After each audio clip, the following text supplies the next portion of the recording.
Hello, কে? Hello, আসসালামু আলাইকুম। মমতাজ বেগম? জি না, আমি কাজল। আপনি কাকে চাচ্ছেন? চাকরির বিজ্ঞপ্তি দিয়েছিলেন ম্যানেজার পদে। এটা কোনো চাকরির বিজ্ঞাপনের জন্য দেওয়া নাম্বার না, এটা একটা ল্যান্ড নাম্বার। ঠিক নাম্বারেই কল দিলাম, চাকরি তো আমার লাগবে। বললাম তো এটা wrong number. Hello hello hello. ফোনটা কাটবেন না। জি, আমি তো বললাম এটা রং নাম্বার। কেন ফোন দিয়েছেন? চাকরির মায়ের বাপ আপনি। সরি, আপনার কণ্ঠ মিষ্টি। রং নাম্বার না, এটা রাইট নাম্বার।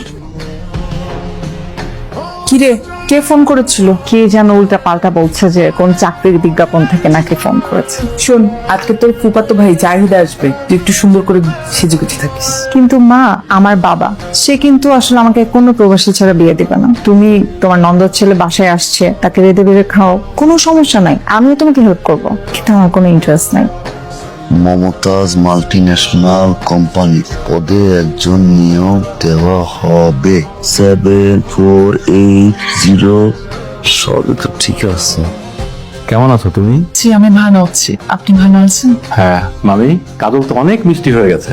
মাশাআল্লাহ মাশাআল্লাহ। বাবা, আমি তাহলে তোমাদের সবার জন্য চা করি। চা করে নিয়ে ভালো করে করবি, হ্যাঁ? তবিক তবিক। হ্যালো হ্যালো কাজল। আপু, তোমার ফোন আসছে। হ্যালো, আমি আবির, কেমন আছেন? ভালো আছি। কাকে চাচ্ছেন? আপনাকে। আপনাকে কিন্তু এর আগেই বলেছি যে কোনো চাকরি ইন্টারভিউর জন্য এই নাম্বারটা দেওয়া হয়নি, রং নাম্বার। আমিও বললাম রাইট নাম্বার। আচ্ছা শুনুন, হুটহাট ফোন করবেন না, আমার সময় শুনতে পারে। তাহলে প্রতিদিন ওয়েট করি, আপনি কল দেন। কেন? আপনি আমার কে হন? মানুষ তো মানুষের কেউ থাকে না, বানাই দিতে হয়, হয়ে যায়। কিন্তু কি চান আপনি? আপনার কণ্ঠ শোনা পর্দাটা ঘোর কাজ করতেছে। সুন্দর হাসি, মেঘের মতো ঘন কালো চোর। আপনি তো আমাকে কখনো দেখেননি, চেনেন না। আপনি কিভাবে জানেন? আপনি কে বলেন তো? ডাকাত? এই অল্প সময়ের মধ্যে আমার সবকিছু লুট করে ফেলেছেন। প্রেমিক। আচ্ছা, আমি একটু সত্যি কথা বলেন তো, বলেন না। ভালোবাসেন আপনি আমাকে? বাস কিন্তু আপনি তো আমাকে এখনো দেখেননি, না দেখে একটা মানুষ এত ভালোবাসতে পারে? পারে। ভালোবাসা অনুভবের বিষয়। বুঝলাম। রাতে ঘুমানোর আগে বারবার আপনার কথাই ভাবি, আর একা একা হেসে উঠি। একা একা হাসে কারা জানেন? যে মানুষগুলো সুখী।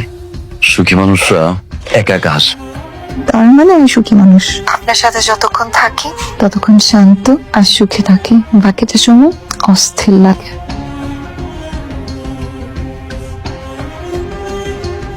আচ্ছা, আপনি কি কখনো কল্পনা করেন যে আমি দেখতে কেমন হতে পারি?